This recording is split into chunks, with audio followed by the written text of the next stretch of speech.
What's up everybody, my name is Bobby and today I'm going to be giving you guys my top 5 things that Apple announced, at least to me. So Apple announced a ton of things. I could make a video where I go through every single little thing that they announced, but I figured that would take way too long and it would be a little bit more interesting, I think, if I just gave you the top 5 things that I personally am excited about in regards to all the new stuff that they announced. So before we get started, if you guys enjoy this type of video, please be sure to leave a thumbs up. It really does help me out. Along with subscribe to the channel for a ton more Apple content. I usually do reviews of almost all the new products that come out and I really love this stuff. So if you like this kind of video, please be sure to, hit the subscribe button and join. But without further ado, let's just jump into my top 5 favorite things that they announced. So starting with number 5, it's kind of a weird one. So this is one that I didn't see anybody leak, or it wasn't in any sort of, pre-announcement or anything like that. But for those of you who didn't know, Apple announced their new AirPods. So they gave like a revamped version of the original AirPods. Now, I personally love the AirPod Pros, so I probably won't be picking those up for myself, at least to use them. But the one thing that they did announce that was really, really cool in my opinion was the charging case actually has Magsafe in it now. And for those of you who are subscribed to my channel, you probably know that I really do love Magsafe in general when it comes to the phones. So now with the new AirPods, there's, I guess, some sort of magnetic ring in the back of it, and when you place it on a Magsafe charger, it'll actually snap right into place and align. And to me, I've been thinking that they needed to do that for a while. I've kind of like made jokes about like putting a magnetic ring around the back of it, or at least where it overlaps on my AirPod case. This is exclusive to just the AirPod 3s, but the thought that I was having and that got me the most excited in regards to this announcement was if they put it in the AirPod 3s, either they'll release a separate case for the AirPod Pros, similar to what they did with the wireless charging case back in the day with this AirPod 2nd generation iteration. They'll release a case that has MagSafe capability for the current generation Pros, or whenever they do end up inevitably refreshing the Pros, those will also have MagSafe. So just that little inclusion makes me feel like they're going to bring it to the whole lineup, which was definitely one of the most exciting things to me personally.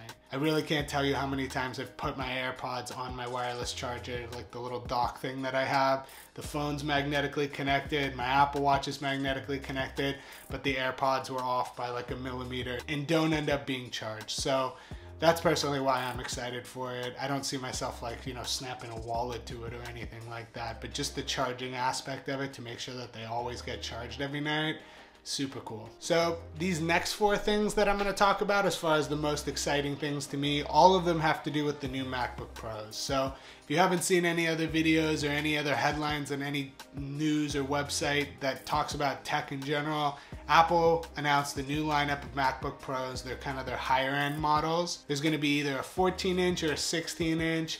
They have tons of new features, and these next 4 things that I'm going to talk about as far as my top 5 are all some of my favorite features that they announced. So coming in at number 4, a very popular one that I know a lot of people are really excited about is the reintroduction to ports on the MacBook Pro. So it's kind of ridiculous that we're at a point in society where ports that have existed for a long time and are on tons of other computers are one of the most exciting things being added to a new Apple product. But if you've lived long enough with it and you have a MacBook Pro that you've had to use dongles for forever, the reintroduction of these ports is definitely an exciting thing. And a lot of those ports are kind of like the best modern spec version of those ports. So there's going to be, an HDMI port. There's going to be multiple Thunderbolt 4 ports, I believe, 3 that I was able to pick up. There's also going to be an aux port, obviously, or just like a headphone jack. And they did reference that it was like a high-res audio jack, so that was kind of a cool little tidbit to it. And probably the one that's the most exciting to me is the reintroduction of the SD card slot. So now I no longer need to use an adapter when I'm done filming videos like this. I can just pop my card right directly into the MacBook Pro. So just those few little, quality of life adjustments I'm super excited about, and I know a ton of other people in the community are excited about, and that's why I took the number 4 spot for me. Now, as for my number 3 thing that I was the most excited about, for those of you who remember back in the day, the term Magsafe wasn't originally with the iPhone or with any of these other kind of like mobile products. Magsafe actually started as the magnetic charging cord that would attach to your MacBook, and then when somebody walked by and accidentally tripped over the cable, it would magnetically pop off and keep your computer safe essentially, and not yank it down to the ground with the cable that was tripped on.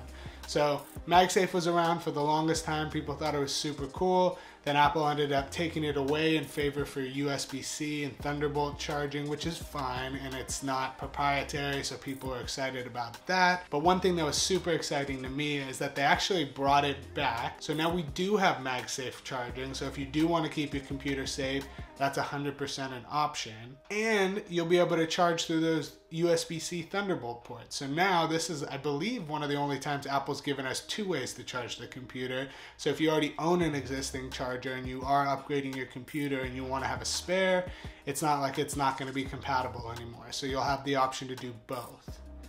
And then possibly the coolest part about it is this new MagSafe charging that they're reintroducing. They're calling it MagSafe 3. It's actually going to be the first time we've seen fast charging on a Mac. Correct me if I'm wrong, at least as of filming this video right now, it doesn't look like the charger that's included in the MacBook is going to be that MagSafe charger. It looks like it's still going to be the USB-C one. I may be wrong about that, so if I am, please leave a comment down below. But I do know that if you do decide to get the MagSafe 3 charger with the braided magnetic cable, this will allow you to actually charge your computer at 140 watts and basically fast charge it from 0 to 50% battery life in 30 minutes, which is absolutely insane in my opinion. So we've never had a Mac that could charge up that quickly, but literally just throw it on the charger for 30 minutes and it's all the way from 0 to 50%. That's absolutely nuts. Now, that new charging brick, I believe it is going to be kind of expensive. I think it was like $100 for the 140 watt brick. I'll try to put the prices on the screen. But yeah, regardless, if you're that deep into a computer and you want to take advantage of that really cool feature, that is now going to be an option and has me extremely excited. Now, coming in at number 2 was the introduction of the next generation of Apple's M1 processors. So I say processors because instead of just doing a M1X or whatever, M2 or whatever the next generation was initially going to be named, Apple's actually sticking to their branding that they've been, culminating for years and years now, and calling the 2 new iterations of that processor either the M1 Pro or the M1 Max. Now, there's performance jumps obviously when you go from the Pro to the Max, but really just kind of the reason that, aside from all the performance benefits, you can watch tons of videos explaining and breaking down those performance benefits and the efficiency cores and GPU cores and unified memory capabilities and just all the crazy tech mumbo jumbo that comes along with these new processors and what those are going to do for people. But really the thing that had me the most excited was the fact that Apple's kind of giving so many options now. So with their 2 new MacBook Pro models, there's the 14-inch and the 16-inch model. You actually can configure both of them with either an M1 Pro or an M1X processor. So in the past, Apple kind of reserved whatever their nicest spec computer for the biggest sized one, and if you wanted the most powerful option Apple had to offer, you had to go with the biggest size one, which also carried a big price bump just because of the logistics of the size of the computer. And if you wanted those really powerful specs but in a smaller, more portable option, you didn't really have that choice. So it's just cool to see Apple listening to consumers, even though that's kind of straying from what makes Apple Apple or what made Apple Apple back in the day. It is pretty nice and it does feel satisfying, especially for a machine that's so beloved like the MacBook Pro that they rarely kind of refresh. But that's honestly super, super exciting to me, and I'm really hyped that Apple's gonna have so many different options. And I am excited in the next couple of months for me to pick up myself one of these computers and be able to kind of fine tune exactly what it is I'm looking for the price that I'm paying. Really excited to see what these performance bumps do in a real life workflow, or like with my video editing or whatever it is. They had some like astronomical specs, so I'm pretty excited to see what people start reporting back when it comes to these things. Now, The number one thing that I'm most excited about this new MacBook Pro, aside from those things that I was already talking about, has to be the new display.